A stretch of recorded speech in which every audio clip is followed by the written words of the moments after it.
Thanks so much, Bruce. This is really the funniest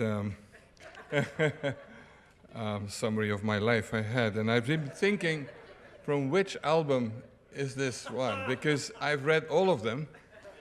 And this one, I'm not so sure which one it is. But by the end of the speech, I'll probably know. So thank you, Bruce. Thank you, Walt. And I'm really deeply honored by, by an award also that is named after Jimmy and Rosalynn Carter, who are two, I would say, unlikely heroes in global health and have made such a big impact. President Carter visited our school recently, and it's very interesting to see how he mesmerizes young people and the students even today. I'm also honored to follow 20 illustrious laureates. Many of them are my friends, some of my mentors, including 2 alumni, at least, LSHTM, and Dr. Tedros and Adi Lucas. And I'm also very privileged to share the honors tonight with 2 amazing laureates. Tom and Mike, thank you for all you've done, and I always feel humbled by what I've been doing. Now, throughout my life, and I think that goes for all of us here, I've been very fortunate to benefit from the support, the hard work. Sometimes I've been called a slave driver, and friendship of hundreds of scientists, community workers, activists, students. One is here, Louis Mousset, who works at Merck, and we met each other in what was then called Zaire. Leaders from all over the world. And that includes, of course, also my family and my wife Heidi Larsson, who is here with me tonight. And the index of my memoir, No Time to Lose, so a bit of an ad here, only contains the names of people, not of viruses or bacteria or whatever. Since I strongly feel that science and public health today represent the collective effort of many, many individuals worldwide. Now, as you heard, I'm from Belgium. I'm a cousin of Tintin, and who really exists. But as we're here in the US, this is a rare opportunity for me to thank the many Americans who played such an important role in my career and in my life, of course, with Heidi. And it started in a totally unplanned way, and I couldn't agree more with Mike to say that things happen in life, and I also think, first of all, the most important thing in life is the absence of bad luck, because we do things. We can jump out of a plane, something I would never do, and you can be killed. But it's really the chance encounters that make it. And one of that was when I joined, and when I was 27, the team that investigated the first known Ebola outbreak in Zaire, led by Carl Johnson from CDC and Joel Bremen, as you heard, who really taught me field epidemiology on the spot, as surgeons say, à chaud. And who still calls me petit frère, little brother. And I call him big brother. Of course, he is taller than I am. Now, and that brought me to CDC in Atlanta in '78, at a time when Bill Fage, the director, would meet all the foreigners who would take the Epidemic Intelligence Service. Now there are many, many and so on, but we were only 3. And he met several times with us and that I'll never forget, that a man who was a myth, in his own right, would spend his time with 3 just young, unknown people, including me. But above all, in the US, it led me to Seattle, to the University of Washington, 1978, where I spent a few years. This was before Microsoft and the Gates Foundation and Starbucks. Yeah, there was one Starbucks, you know, in Pike Place Market. It's still there. Amazon and so on. But infectious diseases and microbiology were really very, very strong. And this is where King Holmes, as you heard, and Stanley Falco became my mentors for life. And later I was a senior fellow at the Gates Foundation. And it's also through a collaboration with NIH and CDC, directed by, you know, Tony Fauci and Jim Curran, with my friend Tom Quinn, that we, with Jonathan Wan, we started Project CEDAP, the first AIDS research program in Africa. And I must say that my boss, I report to a board, you know, we're in the university, and the chair of the board is a Texan from Texarkana, Margie Scardino. So this august British institution now is led by a, you know, a Belgian and a Texan. But we're still grounded in England. So I owe a lot to this country. Thank you so much for that. And I feel really totally at home here. Now, today, science as a whole has become a truly global enterprise and a global community with 24 interactions across the globe.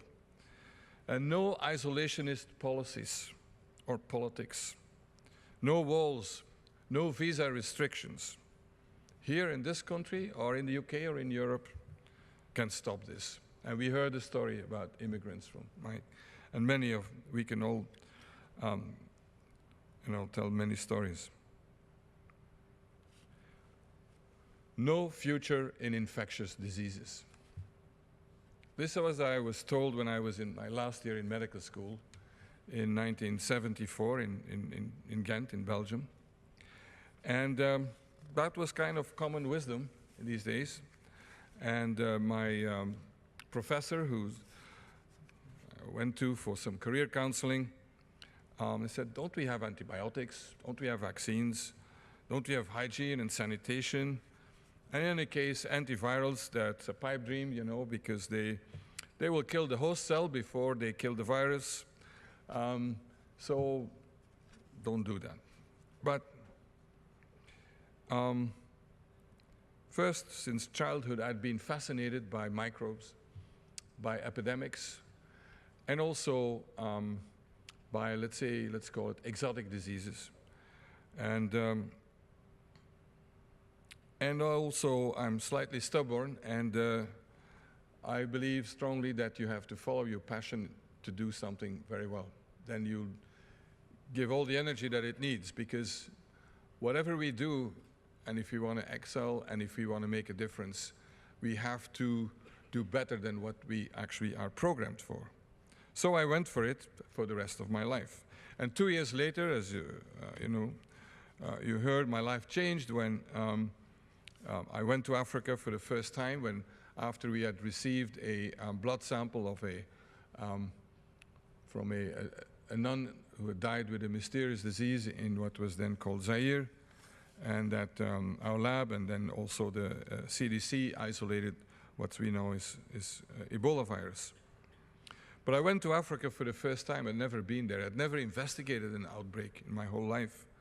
In today's universe, this would be impossible, because for whatever you do, you have to go through a lot of bureaucratic vetting and so on. You have to, and do you meet all these criteria and so on? I didn't meet any of them, except that I was willing to go, and I was eager to go. And I learned on the job how to control an epidemic, but I particularly was impressed and discovered the poverty, extreme poverty, the inequalities leading to so much suffering and ill health.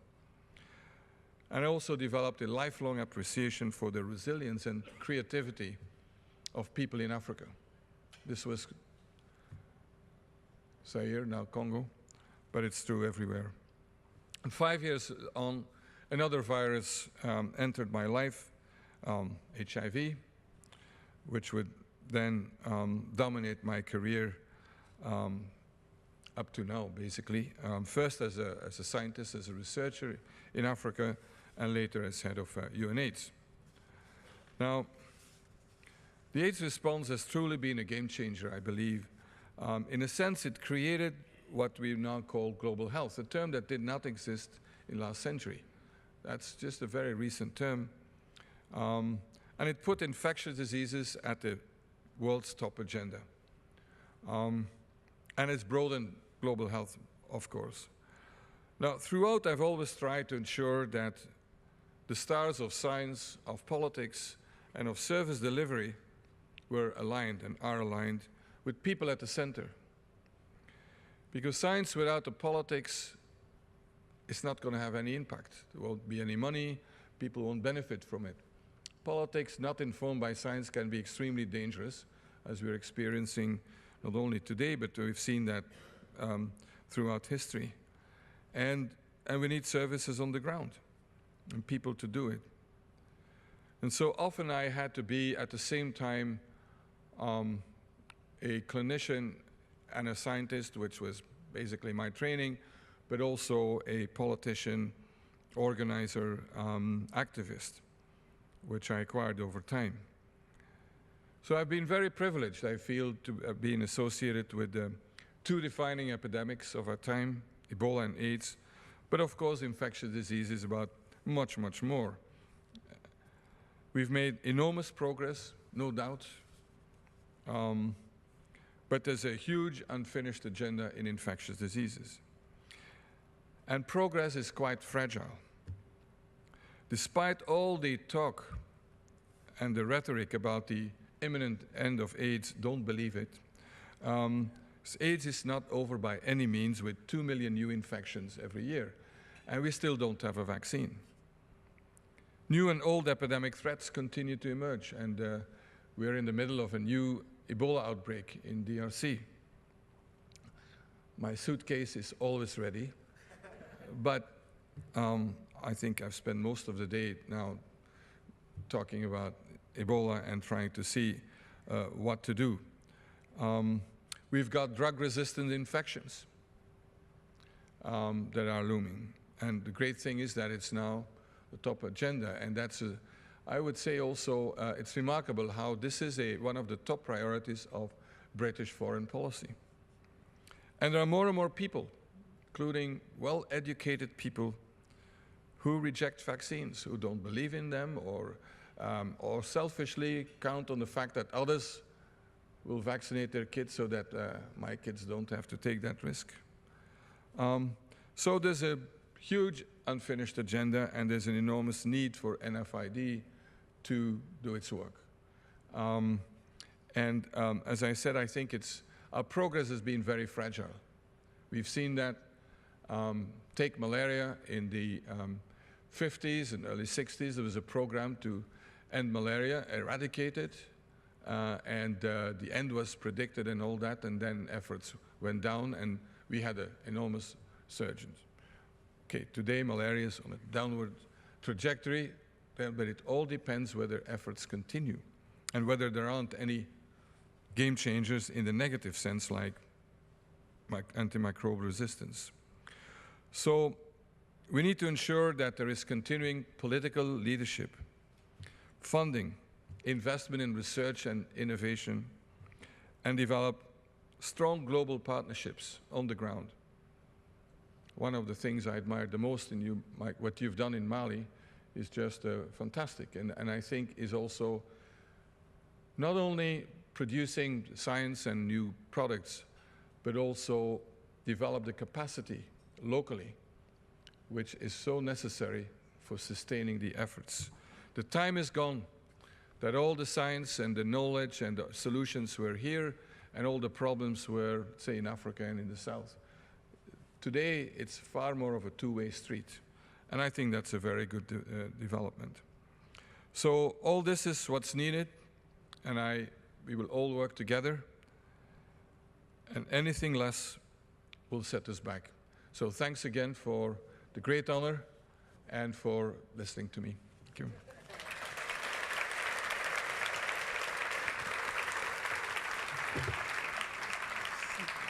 you.